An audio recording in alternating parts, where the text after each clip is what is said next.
اعوذ باللہ من الشیطان الرجیم بسم اللہ الرحمن الرحیم۔ آج ہمارا تجوید کی کلاس کا سبق نمبر 3 ہے۔ کل ہم نے پڑھا تھا کہ تجوید کا معنی لغوی اعتبار سے اس کا معنی ہے خوبصورت کرنا۔ دوسری چیز ہم نے پڑھی تھی کہ تجوید کا حکم کیا ہے، اس کا سیکھنا ضروری ہے اور فرض کفایہ ہے، اور بعض علماء کرام کے نزدیک اس کا سیکھنا واجب ہے۔ اور تیسری چیز ہم نے پڑھی تھی کہ واجب کا حکم کیا ہے۔ واجب کا حکم فرض کفایہ کے بعد فرض کے بعد واجب کا حکم ہے۔ یہ 3 چیزیں کل ہم نے پڑھی تھی۔ آج ہم شروع کرتے ہیں۔ اس سے پہلے میں ایک بات آپ احباب کے سامنے گوشت گزار کرنا چاہتا ہوں، وہ یہ ہے کہ تجوید کا علم صرف اور صرف اہل عجم یعنی کہ جو عربی نہیں ہے صرف وہ نہیں سیکھتے، بلکہ جو اہل عرب ہیں، عرب کے لوگ ہیں، وہ بھی تجوید کو سیکھتے ہیں۔ تجوید کی جو اہمیت اور تجوید کی جو ضرورت اللہ کے نبی صلی اللہ علیہ وسلم نے بیان فرمائی وہ اتنی زیادہ ہے کہ ہر مسلمان کے لیے علماء کرام کہتے ہیں کہ سیکھنا ضروری اور واجب ہے۔ اہل عرب ہیں، وہ بھی جب وہ قرآن پاک کو حفظ کرتے ہیں تو حفظ کے بعد ان کا بچہ اور حافظ قرآن مدرسے کے اندر باقاعدہ طور پر تجوید کو سیکھتا ہے، اور تجوید کو سیکھنے کے بعد وہ بچہ پھر قرآن کو پڑھنا یا پڑھانا شروع کرتا ہے۔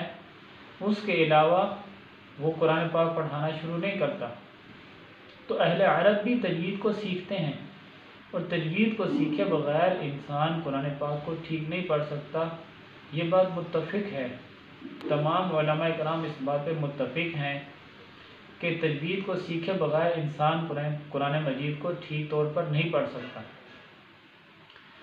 تو اس حوالے سے تجوید کی اہمیت کو مد نظر رکھتے ہوئے ہمارے علماء کرام تجوید کے اوپر محنت کرواتے ہیں، قرآن پاک کے اوپر محنت کرواتے ہیں بچوں پر، تاکہ ہر بچہ تجوید کے ساتھ قرآن پاک پڑھنا سیکھ جائے۔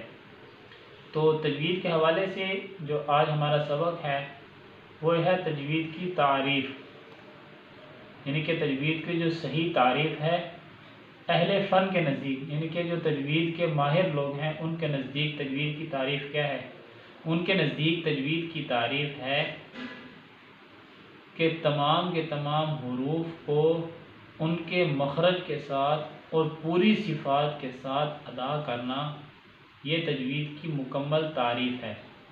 تجوید کی تعریف کہ قرآن پاک کے تمام حروف کو، یا صرف یہاں کر لیں ہر حرف کو اس کی صفات کے ساتھ اور اس کے مخرج سے ادا کرنا تجوید کہلاتا ہے، یہ تجوید کی تعریف ہے۔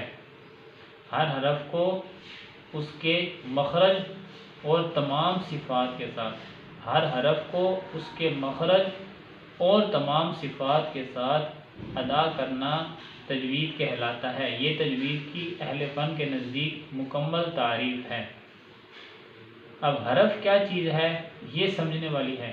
اس تعریف میں 2 چیزیں آ گئی، ایک آ گیا حرف، دوسرا صفات۔ یہ 2 چیزیں ہیں اس کے اندر۔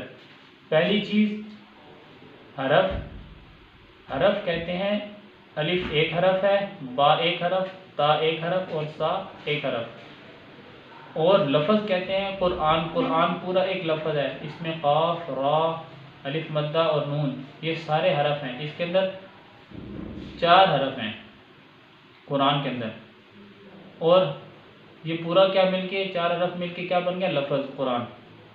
تو حرف کے ساتھ حرف کہتے ہیں قرآن ایک حرف ہے، را ایک حرف، الف ایک حرف اور نون ایک حرف ہے، کہ ہر حرف کو اس کی صفات کے ساتھ اور اس کے مخرج کے ساتھ۔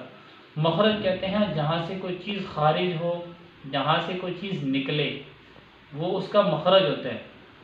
جہاں سے کوئی چیز خارج ہو رہی ہو اس خارج ہونے والی جگہ کو ہم کہتے ہیں مخرج۔ جہاں سے چیز خارج ہو رہی ہو، خارج ہونے والی جگہ یا نکلنے والی جگہ کو ہم مخرج کہتے ہیں، کہ یہ اس کا مخرج ہے۔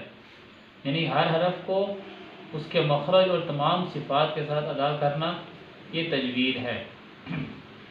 ایک چیز، دوسری چیز اس میں یہ ہے کہ علم التجوید کی غرض ہے کہ بندہ قرآن پاک کو اچھے طریقے سے پڑھ کے، غلطیوں سے پاکیزہ پڑھ کر اس کو اچھے طریقے سے پڑھنا سیکھ سکے۔ یہ دو چیزیں آئی تھی۔ پہلی چیز علم التجوید کی تعریف کہ ہر حرف کو اس کے مخرج اور صفات کے ساتھ ادا کرنا۔ دوسرا تجوید کی غرض کہ تجوید کی غرض یہ ہے کہ انسان قرآن پاک کو اچھے طریقے سے پڑھ کر صحیح طور پر غلطیوں کو دور کر کے صحیح طور پر پڑھنا سیکھ جائے، یہ تجوید کی غرض ہے۔ یہ دو چیزیں آج کے سبق میں تھیں۔ کل والا سبق بھی ہو گیا، آج سبق نمبر 3 تھا۔ انشاءاللہ اسی طرح کل سبق نمبر 4 اور آئندہ باقاعدگی کے ساتھ سبق نمبر 5، 6 اس طرح ہم بتدریج اور اسی طرح ترتیب کے ساتھ ہم اپنے اسباق کو چلاتے جائیں گے۔ تمام احباب سے گزارش ہے کہ اپنے روزانہ کے سبق کو یاد کرنے کی کوشش کریں، اس میں دنیا کا بھی فائدہ ہے، آخرت کا بھی فائدہ ہے۔ جب ہم قرآن کو بغیر غلطی سے ٹھیک طور پر پڑھنا سیکھ جائیں گے تو انشاءاللہ تعالی جب ہمارا رابطہ اللہ سے ہو جائے گا تو اس وقت ہمارے دنیا کے سارے کام بھی سیدھے ہوں گے اور آخرت کے سارے کام بھی سیدھے ہوں گے۔